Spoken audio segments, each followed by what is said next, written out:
What's up, everybody? Welcome to Podcast Now. I'm Alex, and in this video, I want to talk about the Lord of the Rings MMO. Now, this, to not be confused, this is not that Lord of the Rings game we talked about, like 2-3 weeks ago. The one that is a rumor as of now, but that got like the $100 million financing. It's trying to compete with Hogwarts Legacy, if you guys remember that one. That's what I thought this was immediately because it was so recent, and I thought, oh my dear God, don't do this to me. Look, we deserve good Lord of the Rings games, and we just, number one, I don't think we get too many of them, and number two, we don't get too many good ones. So this does suck. I want to talk about it a little bit though, because it was supposed to be a Lord of the Rings MMO. Now this comes through Amazon, and what we know is obviously Amazon is slashing tens of that. Well, I don't know if you can say tens of thousands. It's like 14,000. I think that you might be able to say that, right? A lot of jobs. Now, some of those jobs are obviously in the gaming division, and that does worry me in terms of like Tomb Raider. Obviously it's not like, I think they're publishing it, but they're not developing it.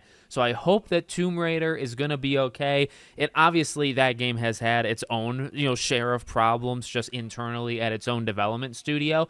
But we found out from a person that was laid off, they talked about that New World game that I think is also kind of being sunsetted. And when they were talking about that, they also mentioned this Lord of the Rings MMO and that it's canned too. So the person's name is Ashley Amrin. It was an engineer, and she was laid off, and she said, "This morning I was part of layoffs at Amazon Games alongside my incredibly talented peers on New World and our fledgling Lord of the Rings game. Y'all would have loved it," she wrote. And then they've reached out to Amazon for a comment, rock, paper, shotgun. So, it's not a confirmation, I don't believe, because I think people are trying to like reach out and saying, was this person, did they say something they weren't supposed to say? Look, the way they said it, oftentimes even if it's a huge group of developers that kind of get laid off all at once, if they bring up the game, you can kind of glean from it, like what's the state of the game. And there has been times where, a lot of people have been laid off all at once, and they don't say, well, there goes the game, the game's screwed. And so normally, like, the game continues to go on, or at least in those situations. So from this situation, the fact that they would say that, right, that y'all would have loved it, it definitely implies that it's dead. Okay, now we move on from that, and we say, did we need a Lord of the Rings MMO? Now, I'm not going to lie, and I'm not going to try to mislead you. You could probably tell from the thousands of videos on this channel, I don't exactly give off MMO vibes, do I? World of Warcraft, this is a special game to me, and it goes all the way back to my youth. I can tell those stories at a different day, but I am just not an MMO player. I want to play Star Wars The Old Republic one day, but I've actually never once touched that game. So there's interest, and I would check it out, but generally I stay away from MMOs just as a rule of thumb. You could also argue, like, is it even a thing that would be sustainable? I feel like there's maybe 4 MMOs that even work nowadays, and maybe all of them, maybe this New World game, maybe, but besides that, I would say like 3 of the biggest MMOs that are out on this planet are games that are at least like 10 plus years old. When I think of like Elder Scrolls, Final Fantasy, right, that's an MMO.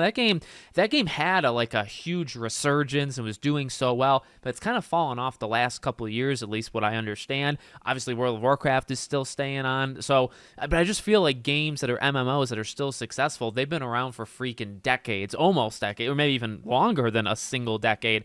So I don't know, like, could a new MMO really work? And you could, again, you could maybe argue, well, New World kind of has worked, but well, has it? I mean, well, I think it probably has. Amazon deciding to lay off tens of thousands of people is not really New World's fault or their business, So I don't know. Like, I go back and forth, and I think it just brings me to the point of we do deserve good Lord of the Rings games. I mean, Gollum, technically, right? That was the last one that we got, and we all know how that went. So, I like I said, the first thing I thought of was this Hogwarts Legacy adjacent type thing. That game, I think, has real potential, real potential, and I hope that that everybody leaves that game alone and just lets it kind of do its thing. Let it try.